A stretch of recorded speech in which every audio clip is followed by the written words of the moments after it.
Hi, this is Tutor Nick P, and this is Word Origins 25. The Word Origins tonight covers three words, Cupid, Erotic, and Psyche. So they're all connected. They're all from Greek and Roman mythology.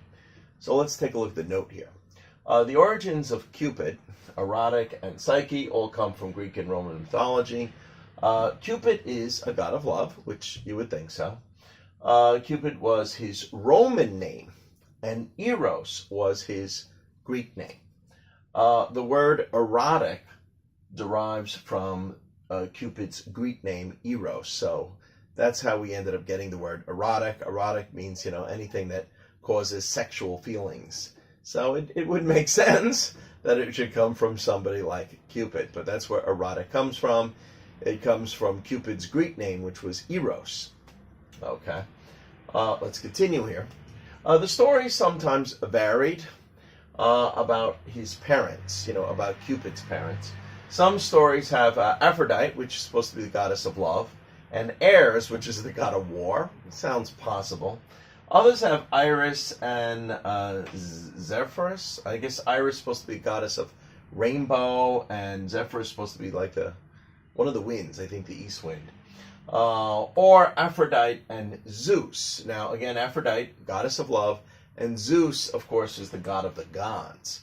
This one actually makes more sense in a way. Aphrodite should probably be the mother of Cupid. It makes more sense. She was a goddess of love. She's more famous as the goddess of love, that she would give birth to somebody like Cupid. And, it could be from Zeus, who always fooled around on his own wife. Which would be, but of course this would be a little weird, although this I think is the most common, because then Zeus would be his father and his grandfather. So it's a little bit of incest going on in some of this Greek and Roman mythology, or among the gods even. All right, let's continue. In Greek and Roman mythology, Cupid was mostly not a cute little cherub like we often see him portrayed in a lot of images. But rather a very handsome god who was irresistible. He was supposed to be extremely handsome. Okay? In the Hellenistic period, usually thought of from the 4th to the 1st century BC, he was sometimes portrayed or, described as a playful and mischievous child. So this is where we get the modern day cherub from, looking like Cupid. Mm-hmm. The cute little baby with the bow and arrow. That is where we get our modern day version of Cupid, and he has become kind of a mascot for Valentine's Day as well.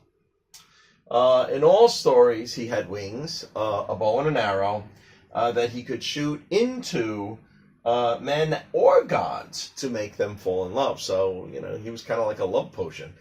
He could just shoot an arrow into someone and make them fall in love, which is what we hear from most of the stories. All right, let's continue.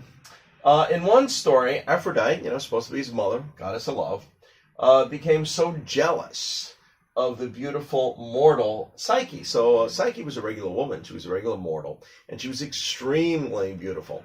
And she felt that a lot of men or a lot of people were adoring her more than the goddess of love. They weren't, spending time going to her temples and giving her sacrifices.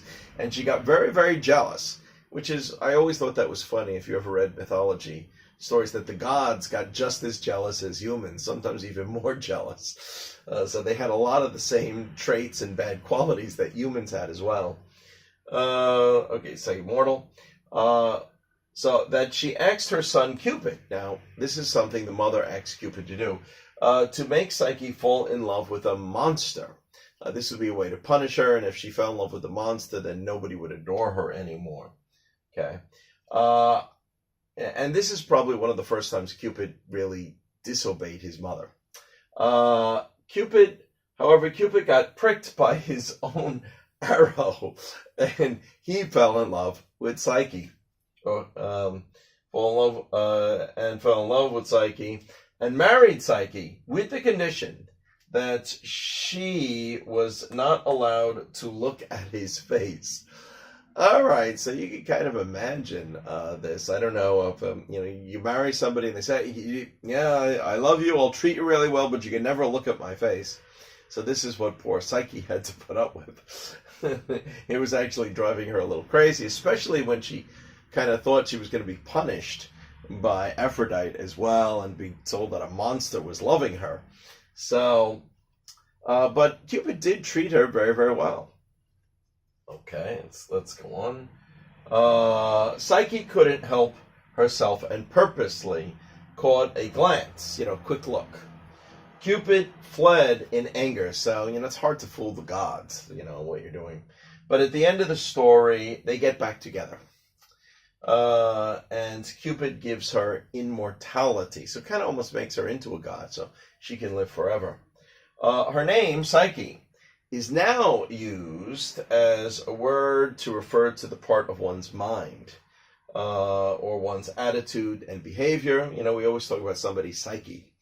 That which is responsible for one's thoughts and feelings. Okay. Anyway, I hope you got it. I hope you enjoyed it. Thank you for your time. Bye-bye.